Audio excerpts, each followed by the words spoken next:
ஏசாயா கண்ட தரிசனம். ஆமோத்சின் குமாரனாகிய ஏசாயா யூதாவின் ராஜாக்களாகிய உசியா, யோதாம், ஆகாஸ், எசேக்கியா என்பவர்களின் நாட்களில் யூதாவையும் எருசலேமையும் குறித்து கண்ட தரிசனம். இந்த தீர்க்க தரிசன ஆகமத்தின் ஆசிரியர் ஏசாயா என்பவராவார். கிரேக்க மொழியில் எழுதப்பட்ட புதிய ஏற்பாட்டில் இவருடைய பெயர் ஏசாயாஸ் என்று எழுதப்பட்டிருக்கிறது. இந்த பெயருக்கு கர்த்தருடைய ரட்சிப்பு என்று பொருள். இவர் இரட்சகராகிய இயேசு கிறிஸ்துவை குறித்தும் அவர் மூலமாய் உண்டாகும் ஆத்தும ரட்சிப்பை குறித்தும் அதிகமாய் தீர்க்க தரிசனம் சொல்லி இருக்கிறார். இவர் ஆமோத்சின் குமாரன். ஆமோத்ஸ் யூதாவின் ராஜாவாகிய அமத்சியாவின் சகோதரராகவோ அல்லது குமாரனாகவோ இருக்கலாம் என்று வேத பண்டிதர்கள் சொல்லுகிறார்கள். பொதுவாக தீர்க்கதரிசியோடு அவருடைய தகப்பனாரின் பெயர் சொல்லப்பட்டிருந்தால் அவரும் ஒரு தீர்க்கதரிசி என்று யூத மார்க்கத்தில் சொல்லுவது வழக்கம். இதன் பிரகாரம் ஏசாயாவின் தகப்பனாராகிய ஆமோத்சும் ஒரு தீர்க்கதரிசியாக இருந்திருக்க வேண்டும். ஏசாயாவுக்கு தரிசனத்தின் மூலமாய் தேவனுடைய வெளிப்பாடு கிடைத்தது. பழைய ஏற்பாட்டு காலத்தில் தீர்க்கதரிசிகளை தரிசனக்காரர் என்று அழைப்பது வழக்கம். அவர்களுடைய தீர்க்க தரிசனங்களும் தரிசனங்கள் என்றே அழைக்கப்பட்டது. ஏசாயா தன்னுடைய மனக்கண்களால் தரிசனம் கண்டார். தேவனுடைய தெய்வீக வெளிப்பாடுகளை தன்னுடைய சரீர பிரகாரமான கண்களினால் பார்ப்பது போல தன்னுடைய மனக்கண்களால் தெளிவாக பார்த்தார். ஏசாயா தீர்க்க தரிசன ஆகமத்தில் சில அதிகாரங்கள் பாபிலோன், எகிப்து, தீரு ஆகிய தேசங்களோடும் மேலும் யூத தேசத்திற்கு அருகில் உள்ள சில தேசங்களோடும் தொடர்புள்ளவை. ஏசாயா மற்ற தேசங்களை பற்றி ஓரளவு சொல்லி இருந்தாலும் யூதாவையும் எருசலேமையும் குறித்து அதிகமாக சொல்லி இருக்கிறார். ஆகையினால் இந்த புஸ்தகத்தின் ஆரம்பத்தில் ஏசாயா யூதாவையும் எருசலேமையும் குறித்து கண்ட தரிசனம் என்று எழுதப்பட்டிருக்கிறது. ஏசாயா இஸ்ரவேல் ஜனங்களுக்கு தன்னுடைய தீர்க்க தரிசனங்களை 3 விசேஷித்த வழிகளில் சொல்லுகிறார். அவையாவன: உபதேசம். தேவனுடைய கட்டளைகளை ஏசாயா யூத ஜனங்களுக்கு உபதேசமாக சொல்லுகிறார். கடிந்து கொள்ளுதல். யூதேயாவிலும் எருசலேமிலும் அநியாயம் காணப்படும் போது அவர்களுக்கு தேவனிடத்திலிருந்து தண்டனை வரும். ஆறுதல். சீயோனின் ஜனங்கள் தங்கள் ராஜாவுக்குள் சந்தோஷமாய் இருப்பார்கள். யூதாவின் ராஜாக்களாகிய உசியா, யோதாம், ஆகாஸ், எசேக்கியா என்பவர்களின் நாட்களில் ஏசாயா தீர்க்க தரிசனம் உரைத்தார். இவர் நீண்ட காலமாக தீர்க்க தரிசன ஊழியம் செய்திருக்க வேண்டும். இவருடைய கடைசி காலத்தில் மனாசே இவருக்கு மரண தண்டனை கொடுத்தார். ஏசாயாவின் தலையை வாளால் அறுத்து விட்டார்கள் என்று யூதருடைய வரலாறு சொல்லுகிறது.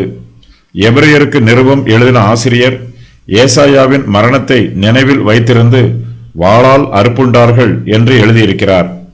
உசியா ராஜா மரணமடைந்த வருஷத்தில் இருந்து எசேக்கியா ராஜா வியாதிப்பட்டு குணமடைந்த காலம் வரையிலும் இடைப்பட்ட காலம் சுமார் 47 வருஷங்களாகும். ஏசாயா இந்த 47 வருஷங்களாக தீர்க்க தரிசன ஊழியம் செய்து வந்தார்.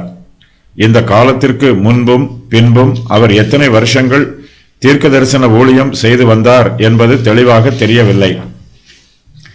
ஏசாயா பல சூழ்நிலைகளில் பல சந்தர்ப்பங்களில் தீர்க்க தரிசனம் சொல்லி வந்திருக்கிறார். யோதாம் ஒரு நல்ல ராஜா. எசேக்கியா அவரை விட நல்லவர். இவர்கள் இருவருமே ஏசாயா தீர்க்கதரிசியின் ஆலோசனைகளை ஏற்றுக்கொண்டு கர்த்தருக்கு பிரியமாக ஜீவித்தார்கள். இவர்களுக்கு இடையில் ஆகாஸ் ஆட்சி புரிந்தான். இவன் ஒரு துன்மார்க்கன். ஏசாயா தீர்க்கதரிசி தன்னுடைய முக்கியமான ஆயுசு நாட்களில் ஆகாஸ் ராஜாவின் காலத்தில் தீர்க்க தரிசன ஊழியம் செய்து வந்தார். பல எதிர்ப்புகளுக்கு மத்தியிலும் கர்த்தருடைய வெளிப்பாடுகளை பயபக்தியோடும் உண்மையோடும் சொல்லி வந்தார். ஏசாயா கண்ட தரிசனம் என்பதே இந்த புஸ்தகத்தின் தெய்வீக தலைப்பாகும். வேதாகமத்தில் இதற்கு ஏசாயா தீர்க்கதரிசியின் புஸ்தகம் என்னும் தலைப்பு கொடுக்கப்பட்டிருக்கிறது. இது மனுஷர் கொடுத்த தலைப்பு. ஏசாயா என்னும் பெயருக்கு கர்த்தருடைய ரட்சிப்பு என்று பொருள். ஏசாயா யூதாவையும் எருசலேமையும் குறித்து தரிசனம் கண்டார். தற்காலத்து சபை, இப்போதுள்ள விசுவாசிகள், உலகம், புறஜாதியார் ஆகியோரை குறித்து ஏசாயா தீர்க்கதரிசியின் புஸ்தகத்தில் அதிகமாக விளக்கப்படவில்லை. யூதாவையும் எருசலேமையும் குறித்தே ஏசாயா தீர்க்க தரிசனமாக கண்டு இந்த புஸ்தகத்தை எழுதியிருக்கிறார். இந்த புஸ்தகம் முழுவதிலும் யூதாவும் எருசலேமும் சேர்ந்தே கூறப்பட்டிருக்கிறது. ஏன் காலத்தில் திருச்சபை இல்லை. ஆகையினால் இந்த புஸ்தகத்தில் கூறப்பட்டிருக்கும் செய்திகள் அனைத்தும் யூதாவிற்கும் எருசலேமிற்கும் மட்டுமே பொருந்தும். அதாவது யூதருக்கும் அவர்களுடைய பரிசுத்த நகரத்திற்கும் மட்டுமே பொருந்தும். இந்த அடிப்படையில் வியாக்கியானம் கூறுவதற்கு பதிலாக ஒரு சிலர் வேறு விதமாகவும் ஏசாயா தீர்க்கதரிசியின் புஸ்தகத்திற்கு வியாக்கியானம் கூறுகிறார்கள். ஏசாயா தீர்க்கதரிசியின் காலம். ஏசாயா 4 ராஜாக்களின் காலங்களில் தீர்க்க தரிசனம் கூறியிருக்கிறார். உசியா, யோதாம், ஆகாஸ், எசேக்கியா ஆகிய 4 ராஜாக்கள் யூதாவில் ராஜ்யபாரம் பண்ணியபோது ஏசாயா யூதாவையும் எருசலேமையும் குறித்து தரிசனம் கண்டார். இந்த ராஜாக்களின் வரலாற்று பின்னணிகளையும் ஏசாயாவின் காலத்தையும் அடிப்படையாக வைத்தே இந்த புஸ்தகத்திற்கு வியாக்கியானம் கூற வேண்டும். யூதாவின் இந்த 4 ராஜாக்களும் சுமார் 113 வருஷங்களுக்கு ராஜ்யபாரம் பண்ணினார்கள். உசியா ராஜா மரணமடைந்த போது ஏசாயா கர்த்தரை தரிசனமாக கண்டார். ஆகையினால் இக்காலத்திற்கு முன்பு ஏசாயா தீர்க்க தரிசன ஊழியம் செய்யவில்லை என்பது தெளிவாகிறது. ஏசாயாவின் ஊழிய காலம் சுமார் 48 வருஷத்தில் இருந்து 70 வருஷம் வரையிலும் இருந்திருக்கும் என்று வேத பண்டிதர்கள் கூறுகிறார்கள். தாவீதின் காலத்திலும் சாலமோனின் காலத்திலும் இஸ்ரவேல் ராஜ்யம் வலுவாக இருந்தது. இவர்களுக்கு பின்பு உள்நாட்டு கலகங்களாலும் மற்ற தேசங்களில் இருந்து வந்த பிரச்சனைகளாலும் இஸ்ரவேல் ராஜ்யம் பலவீனப்பட்டு இரண்டாக பிரிந்தது. ஏசாயா தன்னுடைய ஊழியத்தை ஆரம்பிப்பதற்கு 250 வருஷங்களுக்கு முன்பாக இஸ்ரவேல் தேசத்தில் இதுபோன்ற குழப்ப நிலையே காணப்பட்டது. எசேக்கியா ராஜாவின் 5ஆம் வருஷ ராஜ்யபாரத்தின் போது வடக்கு ராஜ்யம் என்று அழைக்கப்படும் 10 கோத்திரத்தாரின் இஸ்ரவேல் ராஜ்யம் அழிக்கப்பட்டது. அங்குள்ள ஜனங்கள் அசீரியாவிற்கு சிறைப்பிடித்து செல்லப்பட்டார்கள். வடக்கு ராஜ்யத்தை பற்றி ஏசாயா தீர்க்கதரிசியின் புஸ்தகத்தில் ஒரு சில குறிப்புகள் மட்டுமே காணப்படுகிறது. அவர்கள் யூதாவோடும் எருசலேமோடும் யுத்தம் பண்ணிய சம்பவங்கள் மட்டுமே இந்த புஸ்தகத்தில் எழுதப்பட்டிருக்கிறது.